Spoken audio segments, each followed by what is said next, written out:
जननी जन्म सौख्यानां वर्धनी कुलसंपदां पदवी पूर्व पुण्यानां लिख्यते जन्म पत्रिका सूर्य सोम अंगारக புத குரு சுக்கிர சனிபியஸ்ச ராகவே கேதவே நமஹா. உலகெங்கும் வாழக்கூடிய நெக்ஸ்ட்ஜென் நேயர்கள் அனைவருக்கும் வணக்கம். நான் உங்கள் டாக்டர் ராஜ்குமார் சிவாச்சாரியார் பேசுகிறேன்.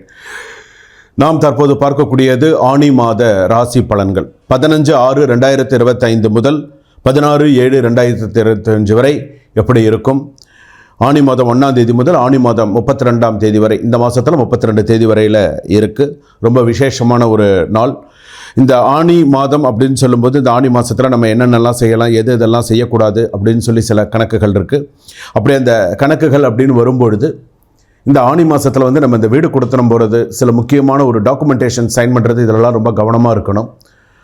அதே போல் இந்த ஆணி மாதத்தில் வரக்கூடிய அமாவாசை, ஆணி அமாவாசை அப்படின்னு சொல்லுவாங்க. இந்த ஆணி அமாவாசை திருக்காஞ்சி, பாண்டிச்சேரி பக்கத்தில் இருக்கக்கூடிய திருக்காஞ்சி ரொம்ப விசேஷமான ஒரு ஸ்தலம்.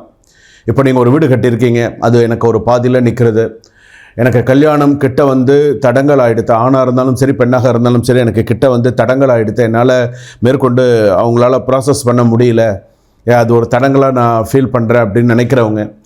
அதே போல் எனக்கு ஒரு புத்திர பாக்கியம் கொஞ்சம் நாள் தள்ளி போய் எனக்கு சில மாதங்கள்லாம் எனக்கு ரொம்ப கொஞ்சம் கஷ்டமாக இருக்குது அப்படின்னு சொல்லி இருக்கக்கூடியவர்கள்.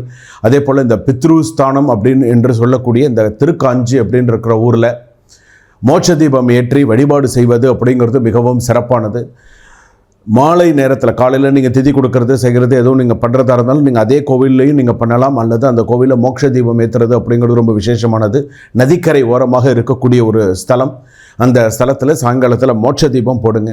மோட்ச தீபம் போடுவதனாலே நிறைய நன்மைகளும் அதிலிருந்து இருக்கக்கூடிய தடங்கல்கள் நீங்கள் அமோகமாக இருக்கக்கூடிய சூழ்நிலைகள் ஜாதகத்தில் நிறையாவே உருவாகும். அதுவும் இந்த ஆணி மாதத்தில் இந்த திருக்காஞ்சி மிகவும் விசேஷமானது. அதற்கு அடுத்ததாக இங்கே இந்த சேனலில் வந்து நம்ம நிறைய விஷயங்கள், நம்ம ஜோதிடத்தில் நிறையா மாத ராசி பலன்கள், வார ராசி பலன்கள் இப்படி நிறையா சொல்கிறோம். இப்படி சொல்லும்போது சில பேருக்கு வந்து பார்த்திங்கன்னா அது அப்படியே பழிச்சிடும். இது கரெக்டாக இருக்குது, 100% எனக்கு கரெக்டாக இருக்குது, நீங்கள் சொன்ன ஒவ்வொரு வாரத்தையும் எனக்கு சரியாக இருக்குது, எனக்கு டைரெக்டாகவே ஃபோன் பண்ணி சொல்கிறாங்க, ஃபோன் பண்ணி சொல்லுவாங்க, ஸோ கரெக்டாக இருக்குது அப்படின்னு சொல்லுவாங்க. சில பேருக்கு வந்து பார்த்திங்கன்னா பாதி பொருந்தி இருக்கும், பாதி வந்து கொஞ்சம் நமக்கு சரியாக இல்லையே அப்படிங்கிற மாதிரி இருக்கும். ஆனால் இதில் ஒரு முக்கியமான இது என்ன அப்படின்னு கேட்டிங்கன்னா, உங்கள் சுய ஜாதகப்படி சில விஷயங்கள் மாறும். இந்த உங்களுடைய சுய ஜாதகத்தில் கிரகங்கள் எந்தெந்த அமைப்பில் இருக்குது, அதற்கு தகுந்த மாதிரி தான் உங்களுடைய ஜாதக பலன்கள். இப்போ நான் ஆணி மாத பலன்கள் சொல்கிறேன்னா, ஆணி மாதத்தில் கிரக ரீதியாக எப்படி இருக்குது, எந்த கிரகம் எந்த இடத்துல மாறி இருக்குது. இப்போது வைகாசி மாதத்துலேருந்து ஆணி மாதத்துலன்னா, வைகாசிலேருந்து ஆணிக்கு சூரிய பகவான் மாறுறாரு. அப்போ இந்த மிதுனத்தில் யார் யார் இருப்பாங்க, மிதுனத்தில் வந்து பார்த்திங்கன்னா சூரியன் இருக்கும், மிதுனத்தில் குரு இருக்கும், மிதுனத்தில் புதர் பகவானும் இருப்பார். அப்போ இதெல்லாம் அனலைஸ் பண்ணி தான் இந்த வார பலன்கள் அப்படிங்கிறது. இப்போ உங்களுடைய சுய ஜாதகத்தை பார்த்து தான் எப்படி இருக்கும், உங்களுடைய ஜாதகப்படி நன்னா இருக்கா, உங்களுக்கு நீங்கள் என்ன பரிகாரம் பண்ணணும், என்ன செய்யணும், எந்த கோவிலுக்கு போயிட்டு வந்தால் உங்களுக்கு சிறப்பாக இருக்கும், என்ன ஸ்லோகம் சொன்னால் உங்களுக்கு சிறப்பாக இருக்கும், ஏன் உங்களுக்கு இந்த மாதம் உங்களுக்கு இந்த மாதிரியான சூழ்நிலைகள் இருக்குது அப்படிங்கிறத நம்ம தெரிஞ்சுக்கலாம். சுய ஜாதகத்தை பார்த்தால் மட்டுமே நம்ம எல்லா விஷயத்தையும் நம்ம தெரிஞ்சுக்கலாம். லக்னத்திலிருந்து உங்களுக்கு இப்போ இருக்கக்கூடிய தொழிலிருந்து, வேலை வாய்ப்புலேருந்து, திருமண வாழ்க்கையிலிருந்து அத்தனையும் நீங்கள் உங்களுடைய சுய ஜாதகத்தை பார்த்து தெரிஞ்சுக்கலாம். சில பேருக்கு 100% அப்படியே அது பழிச்சிடும். கீழே டிஸ்கிரிப்ஷனில் உங்களுடைய கீழே நம்பர் இருக்குது, அந்த நம்பருக்கு நீங்கள் கால் பண்ணினீங்க அப்படின்னு சொன்னால் நீங்கள் ஒரு அப்பாயின்மெண்ட் ஃபிக்ஸ் பண்ணி உங்களுடைய நீங்கள் ஜாதகத்தை பற்றி முழுமையாக நீங்கள் தெரிந்து கொள்ளலாம். நாம் இப்போது பார்க்கக்கூடியது மேஷராசி பலன்கள், ஆணி மாத மேஷராசி பலன்கள். அஸ்வினி நட்சத்திரம், பரணி நட்சத்திரம் மற்றும் கிருத்திகை நட்சத்திரம் 1ஆம் பாதம் மேஷராசி. இந்த மேஷராசி அப்படின்னு சொல்லும்போது வந்து பார்த்திங்கன்னா, இவங்க வந்து முதல் ராசி, முதல் நட்சத்திரம் அப்படின்னு சொல்லக்கூடியது. அடுத்தது பரணி நட்சத்திரம், அடுத்ததாக கிருத்திகை நட்சத்திரம் 1ஆம் பாதம் அப்படின்னு வரும்பொழுது, இந்த மேஷராசி அப்படின்னு சொல்லும்பொழுது முதல் ராசி, முதன்மை பெற்றவர்களாக இருப்பார்கள். இரண்டாவதாக இவங்களுடைய பலவீனம் அப்படிங்கிறது வந்து பார்த்திங்கன்னா கோபம் தான் இவங்களுடைய பலவீனமாக இருக்கும். சில பேருக்கு வந்து பார்த்திங்கன்னா 32 வயசுக்கு மேலே வீடு, சொந்த வீடு அமைஞ்சிரும். சில பேருக்கு 42 வயசுக்கு மேலே சொந்த வீடு அப்படிங்கிறது கண்டிப்பாக அமையும். ரொம்ப சின்ன சின்ன விஷயத்துக்கு கூட நிறைய கௌரவம் பார்க்கக்கூடியவர்களாக இருப்பாங்க. நல்ல ஒரு ஏதாவது ஒரு சூழ்நிலையில் நல்ல தரமாக இருக்கணும் அப்படின்னு நினைப்பாங்க. அந்த அளவுக்கு நல்ல ஏதாவது ஒரு சின்ன விஷயங்கள் செய்தால் கூட நல்ல பேர் இருக்கிற மாதிரி செய்யணும் அப்படின்னு நினைக்கக்கூடியவர்களாக இருப்பாங்க. அப்படி இருக்கக்கூடிய காலகட்டத்தில் இப்போ இருக்கக்கூடிய இந்த ஆணி மாத ராசி பலன்கள் என்று சொல்லக்கூடிய எப்படி இருப்பாங்க, ஆணி மாதத்தில் எப்படி இருப்பாங்க அப்படிங்கிறத நம்ம தெரிஞ்சுக்கலாம். எண்ணம் போல் ஏற்றமும் நிறைய நல்ல விஷயங்களும் கண்டிப்பாக நடக்கும். முதல்ல வந்து பார்த்திங்கன்னா அலுவலகத்தில் நீங்கள் வேலை செய்யக்கூடிய இடத்துல மிகுந்த கவனத்தோடு எச்சரிக்கையோடு இருக்க வேண்டும். வேலை செய்யக்கூடிய இடத்துல ஏன்னு கேட்டால் தொழிலும் சரி வேலை வாய்ப்பும் சரி, மேஷராசி பொறுத்தளவுக்கு இப்போ 3ஆம் இடத்துல குரு, இப்போ 3ஆம் இடத்துல சூரியன். இப்போது தமிழ் மாதப்படி வந்து பார்த்தோன்னா சூரியன் வந்து ரிஷப ராசியிலேருந்து மிதுன ராசிக்கு மாறி இருக்கார். இப்போ மிதுனத்தில் என்னென்ன கிரகங்கள் இருக்குது? சூரியன் இருக்குது, புதன் இருக்குது, குரு இருக்கார். அப்படி இருக்கக்கூடிய காலகட்டத்தில் இந்த தொழில் அப்படின்னு எடுத்துக்கும்போது தொழில் பாதிப்பு அப்படிங்கிறது சில பேருக்கு இருக்கும். சில பேர் நம்ம கடை வச்சுருப்பீங்க, சில பேருக்கு வந்து பார்த்திங்கன்னா பேக்கரி ஷாப் வச்சுருப்பீங்க, சில பேர் வந்து பார்த்திங்கன்னா ஹார்ட்வேர்ஸ் அந்த மாதிரி வச்சுருப்பீங்க, சில பேர் வந்து பார்த்திங்கன்னா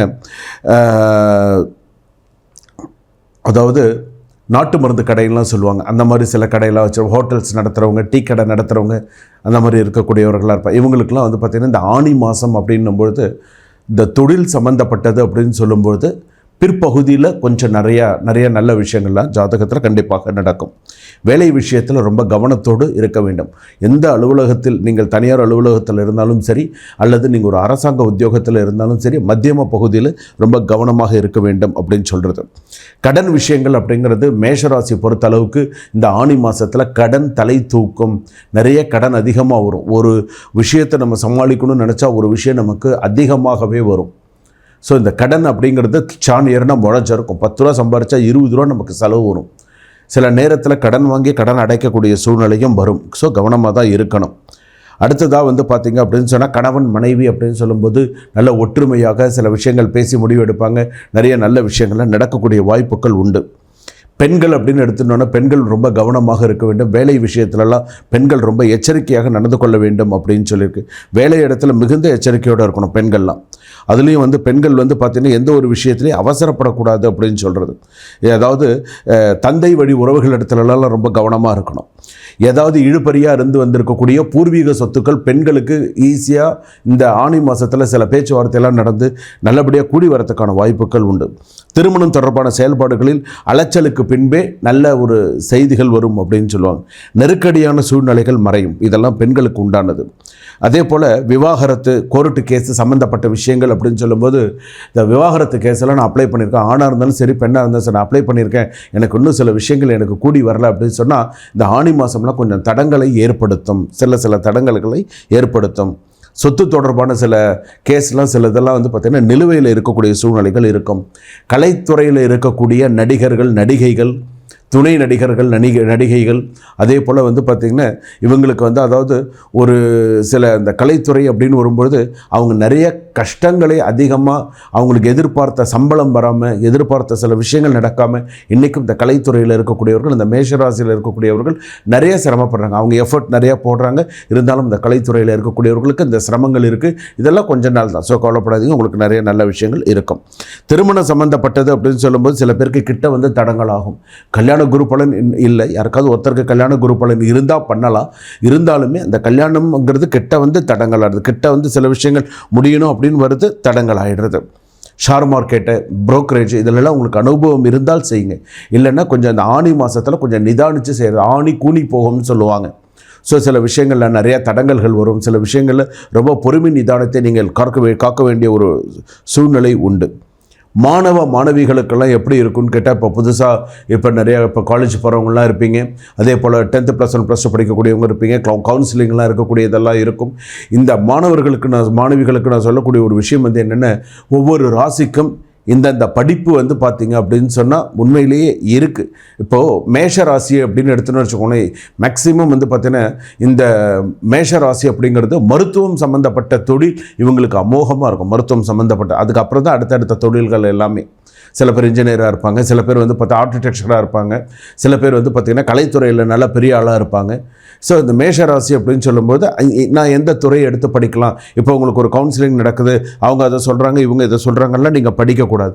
உங்களுக்கு என்ன படிக்கணும்னு தோன்றுதோ அந்த படிப்பை நீங்கள் எடுத்து படித்தால் மாணவ மாணவிகளுக்கு அந்த படிப்பு சம்பந்தமான விஷயங்கள் அமோகமாக இருக்கும். எந்த குறையில்லாமல் நல்லபடியாக இருக்கும். ஆனால் இந்த கவுன்சிலிங் போகிறீங்க, நீங்கள் சில விஷயங்கள் படிக்கிறீங்க அப்படின்னு சொன்னால் என்ன படிக்கணுங்கிறத பார்த்து படிங்க.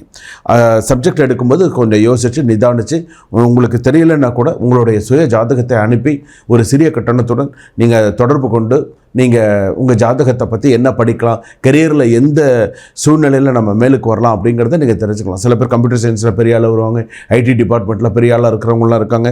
ஸோ அதெல்லாம் நீங்கள் பார்த்துக்கோங்க. அடுத்ததாக வந்து பார்த்திங்க அப்படின்னு சொன்னால், இந்த ஜாதகத்திலே இருக்கக்கூடியது வந்து பார்த்திங்க அப்படின்னு சொன்னால், விவசாயம் சம்மந்தப்பட்டவர்களுக்கு நிறைய ஆதாயம் உண்டு. உழைப்பு அதிகமாக இருக்கும், அதற்கேற்ற ஊதியம் எடுக்கக்கூடிய சூழ்நிலைகள் இந்த ஆணி மாதத்தில் உண்டு. கொஞ்சம் அலைச்சல்கள் அதிகமாக இருக்கும். விவசாயத்தில் இருக்கக்கூடியவர்களுக்கு அலைச்சல் அதிகமாக இருக்கும், மன உளைச்சல் அதிகமாக இருக்கும். சில நேரத்தில் வந்து இன்றைக்கும் விவசாயிகள் வந்து எந்த அளவுக்கு நம்ம கஷ்டப்பட்டுட்டு இருக்காங்கன்றதை நம்ம பார்க்குறோம். இன்றைக்கி அவங்க இல்லை அப்படின்னு சொன்னால் இன்றைக்கி வந்து பார்த்திங்கன்னா ரொம்ப சில தடுமாற்றங்கள் அப்படிங்கிறது நிறையா வரும். இன்றைக்கி இன்றைக்கி எல்லாருமே வந்து பார்த்திங்கன்னா இன்றைக்கி விவசாய பூமியே பாதி போயிட்டு தான் இருக்குது. வீடு நிறையா விஷயங்கள்லாம் வந்து போயிட்டு தான் இருக்குது. இன்றைக்கும் ஒரு சில இடத்துல விவசாயம் அழியாமல் இன்றைக்கும் பாதுகாத்துட்டு இருக்கிறவங்க இருக்காங்க. அந்த மாதிரி பாதுகாத்து கொண்டு இருப்பவர்களுக்கு நான் சொல்கிறேன், உங்களுக்கு கண்டிப்பாக நல்ல ஆதாயமும் அடுத்தடுத்து இருக்கக்கூடிய நிறைய நல்ல விஷயங்களும் வரும். இதெல்லாமே உங்கள் ஜாதகத்தில் கண்டிப்பாக உண்டு. அதே போல் நீங்கள் செய்ய வேண்டியது, நீங்கள் செய்யக்கூடிய சில வழிபாடுகள், நீங்கள் செய்யக்கூடிய சில விஷயங்கள் அப்படின்னு சொன்னால், உங்களுக்கு வந்து பார்த்திங்கன்னா அதிதேவதை, ரெண்டாவது உங்களுடைய உபாசனா தெய்வம், உங்களுடைய எல்லா விஷயமும் எது அப்படின்னு கேட்டால் ஜாதகத்தில் முருகப்பெருமான் தான். மேஷராசி பொறுத்தளவுக்கு முருகப்பெருமான் வழிபாடு ரொம்ப சிறப்பு. நவகிரகத்தில் இருக்கக்கூடிய அங்கார பகவான் சொல்லுவாங்க. இந்த அங்கார பகவானுக்கு ஒரு தீபம், முருகப்பெருமானுக்கு ஒரு தீபம். எப்போயுமே நம்ம முருகன் கோயிலுக்கு போனால் ஒரு தப்பு என்ன பண்ணுறோன்னா, முருகன் கோயிலுக்கு போய் முருகனுக்கு மட்டும் தீபத்தை போட்டு வந்துடுவோம். அந்த முருகனுக்கான அந்த கிரகத்துக்கு நம்ம போட மாட்டோம். அது அங்காரகனுக்கு அதி தேவத்தை வந்து அந்த முருகன் வந்து பார்த்திங்கன்னா ரொம்ப விசேஷமான ஒரு தெய்வம். அப்போ அங்கே ஒரு தீபம் போடணும், இங்கே ஒரு தீபம் போடணும். அப்படி தீபம் போட்டால் தான் முழுமை பெறக்கூடியதாக இருக்கும். இதெல்லாம் ஞாபகம் வச்சுக்கோங்க. அடுத்ததாக வந்து பார்த்திங்க அப்படின்னு கடன் பிரச்சனைகள் அப்படின்னு சொல்லும்போது ஒரு படி மேலேயே இருக்கும். கடன் விஷயங்களில் அடுத்தடுத்து கடனை வாங்கிட்டே போயிடாதீங்க. அந்த கடன் அப்படிங்கிறது அதீதமாக இருக்கக்கூடியதாக இருக்கும். அடுத்ததாக வந்து பார்த்திங்க அப்படின்னு சொன்னால், உங்கள் உறவும் நட்பும் கொஞ்சம் கவனமாக இருக்கணும். அதே போல் தந்தை வழி பிரச்சனைகள், தந்தை வழி அப்படி உறவுகளால் சில பிரச்சனைகள், சில விஷயங்கள் உண்டு. நீங்கள் சென்று வழிபாடு செய்யக்கூடிய ஸ்தலங்கள், நீங்கள் செய்யக்கூடிய ஒரு சில விஷயங்கள் அப்படின்னு சொன்னால், துர்க்கை அம்மனை கும்பிடுங்க, முருகப்பெருமானை கும்பிடுங்க. உங்களுடைய வாழ்க்கை மேலும் மேலும் சிறப்பாக அமைய வாழ்த்துக்கள்.